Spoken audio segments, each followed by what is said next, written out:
Good morning, everybody, and welcome back to Mr. Christiano Reads. Today, we're going to continue with Captain Underpants and the Perilous plot of Professor Poopypants. If you remember where we left off yesterday, Professor Poopypants took over for Mr. Fide because Mr. Fide quit. So he's trying to control the kids. He doesn't have control of the kids. The kids are starting to make fun of him.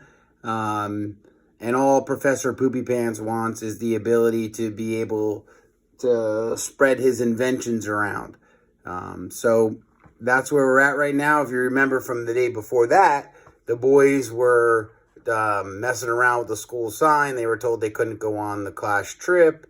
So that brought us to Mr. Fide quitting, and then Mr. Krupp hiring Professor Poopypants. So let's see where we're at here. So Chapter 9, the Gerber Jogger 2000. The next morning, Professor Poopypants came to school with an odd-looking mini robot. "Look, children," he said, "I've created a new invention using the principles of science.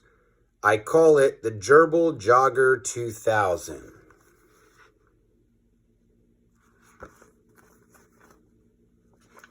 The children stopped laughing for a moment and looked with interest at Professor Poopypants' new invention.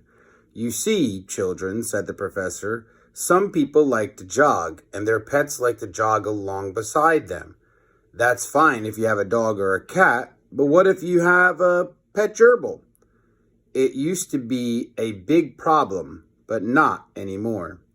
Professor Poopypants opened the glass dome of the Gerber Jogger 2000 and inserted a cute, fuzzy gerbil. The gerbil pushed his tiny legs against the simple controls, and suddenly the machine came to life. In no time at all, the gerbil was jogging around the classroom in his robot suit. The children were delighted. "Wow," said Connor Mancini. "Science is cool."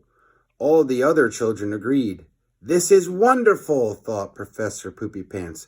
"I've reached them. Now I can teach them."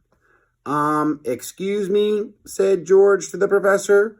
"What is your middle name?" "My middle name," said the professor proudly, "is PP. Why do you ask?"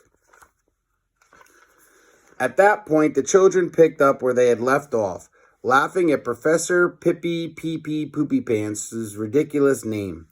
The professor began to shake with anger. Tiny veins in his forehead started growing, and his face turned bright red. "I can't take much more of this," the furious professor said through clenched teeth. "I think I might blow a fuse if just one more thing happens." Uh-oh. Professor Poopypants does not look very happy. Chapter 10, just one more thing. Soon afterward, in reading class, the children all heard the story of the Pied Piper of Hamelin. "You know," said George, "that story gives me an idea." So George and Harold began working on their newest comic book, Captain Underpants and the Pied Piper of Pecola.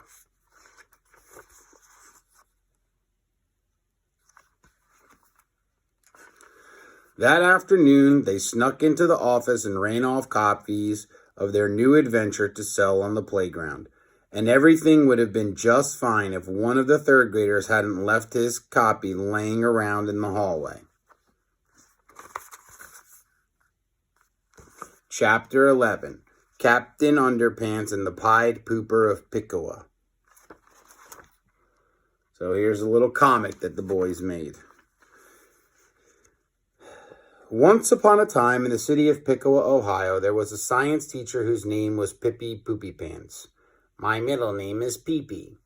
Everybody laughed at his funny name. Ha ha ha ha ha.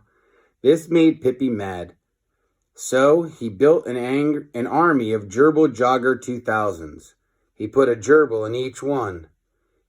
But he couldn't make them do evil stuff. Then he thought of an evil plan. He made a bunch of little headphones and put them on the gerbils. Soon the Professor Poopypants' army of Gerber Jogger 2000s were off on an evil rampage. They all headed straight for the school. Help! The Gerber Jogger 2000 broke in the cafeteria. They just knocked over some cupcakes and now they're attacking the gym teacher. Quick, somebody serve the cupcakes.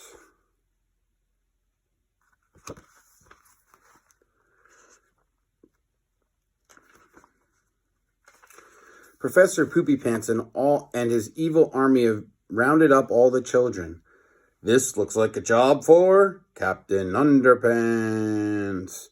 What seems to be the problem? I'm taking these kids to be my slaves. And who do you think you are? I'm Professor Poopypants. Ha ha ha ha. Professor Poopypants was really mad, so he pressed a button on his bow tie. And his bow tie transformed him into a giant cyborg. They had a big fight, but Captain Underpants was faster than a speeding waistband. It's a pretty interesting comic. More powerful than boxer shorts and able to leap tall buildings without getting a wedgie, Professor Poopypants chased our hero into an auto junkyard. They got into I've got you now, waistband warrior. Now I'm gonna crush you. Captain Underpants pressed a button on his utility waistband, and then out popped the tiny toilet of truth. Captain Underpants aimed the tiny toilet of truth at Robo Pippy.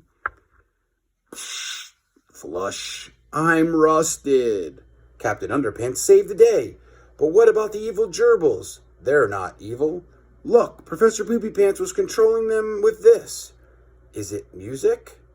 No. Listen. Babe, I got you, babe. Ah, help. It's God make it stop. This would make anybody turn evil.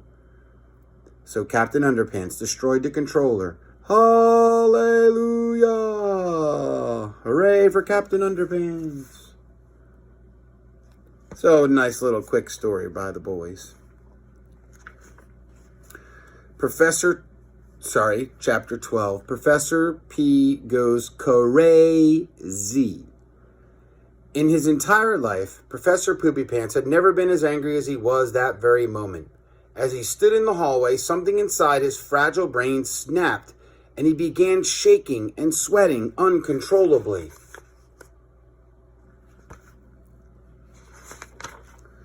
Suddenly, a wicked smile stretched across the professor's face.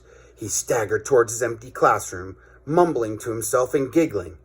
He had hit rock bottom, and he had decided to pull the rest of the planet down with him.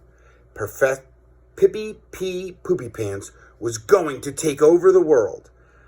But before I can tell you that story, I have to tell you... Oh, never mind. I'll just tell you that story. And there you have it. The end of chapter 12. So, I don't know what's going to happen here. So right now we're learning that Professor Poopypants has gone off the deep end and he's gotten a little crazy because the kids are not listening. He thought he had the kids' attention, but I guess they're really not interested in his little robots.